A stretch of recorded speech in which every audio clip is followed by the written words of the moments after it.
என்ன கேட்டால் குலாப் ஜாமுனுக்கு டஃப் கொடுக்குற ஒரே ரெசிபி இந்த ரசமலாயின்னு தான் சொல்லுவேன். அதுக்கு ஃபர்ஸ்ட் தேவையான அளவு பாலை காய்ச்சி நல்லா சுண்ட வச்சுக்கோங்க. அப்புறமா 2-3 லெமன் ஜூஸ் ஆர் வினிகரை உள்ள ஊற்றிக்கணும். ஊற்றுனதும் நல்லா பால் திரிஞ்சு வரும்.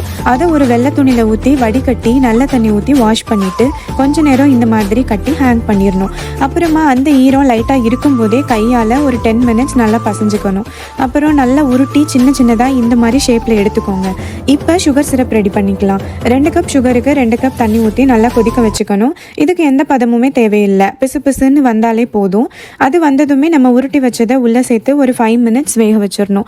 அப்புறம் கொஞ்சமாக பெருசாகி வந்ததும் எடுத்து வச்சிடலாம். இப்போ மலாய் ரெடி பண்ணணும். அதுக்கு தேவையான அளவு பாலை நல்லா திக்காக சுண்ட காய்ச்சி அதில் கொஞ்சமாக குங்குமப்பூ, ஏலக்காய் பவுடர், 1 கப் சுகர் எல்லாமே போட்டு லாஸ்ட்டாக பாதாம், முந்திரி எல்லாம் தூளாக்கி அதில் சேர்த்துக்கணும். இப்போ ஃபைனலாக நம்ம ரெடி பண்ணி வச்சிருக்கிறதுக்கு மேலே இந்த மலாயை ஊற்றினா டெலிஷியஸான ரசமலாய் ரெடி.